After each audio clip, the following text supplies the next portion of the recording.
Քանի որ ենթադրում եմ, որ հարցերը ներքաղաքական օրակարգից են լինելու,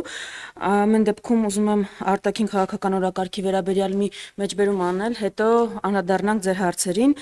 Երեկ Իլհամ Ալիևը հանդես է եկել հայտարարություններով ադրբեջանցիների Հայաստանում բնակեցման մասին, այլ թեզերի մասին արդեն խոսվեց, բայց ես ուզում եմ ուշադրություն հրավիրել մի կարևոր հատվածի։ Իլհամ Ալիևը ուղիղ ասել է, որ ԵՀԿ Մինսկի խմբի ուղերձներից մեկը այն էր, որ իրենք պետք է գնան ու բանակցեն, երկրորդը այն էր, որ այլ լուծում չկա բացի բանակցությունները, երրորդը, որ Ադրբեջանը չի կարող պատերազմ սկսել, իսկ չորրորդը, որ եթե պատերազմ սկսեն, նրա դեմ պատժամիջոցներ կկիրառվեն։ Ես ուզում եմ ասել, որ Իլհամ Ալիևը բացահայտում է իրականում ինչպես են վարվել բանակցությունները, սկսած որ փակ դռների ետևում մեզ ստիպում էին ճանաչել Արցախի անկախությունը, մինչև այն, որ ստիպում էին բանակցային գործընթացով բացառապես լուծել, այլապես ճնշում կգործադրեին, ու թե ինչպես պատահեց այնպես, որ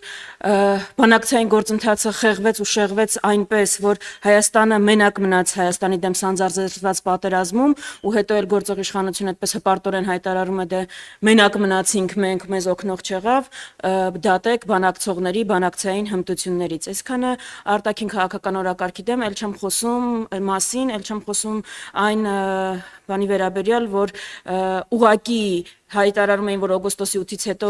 արևմտյան Ադրբեջանը կոնցեպտի թեման փակ է, ադրբեջանցիների Հայաստանում բնակեցման թեման փակ է, օգոստոսի 8-ից հետո ավելի շատ են սկսել դրա մասին խոսել, քան երբևէ միջևես խոսել են։ Այսենց բանակցային հմտություններով իշխանության հետ գործ ունենք։ Հիմա սիրով կպատասխանեմ ձեր հարցերին։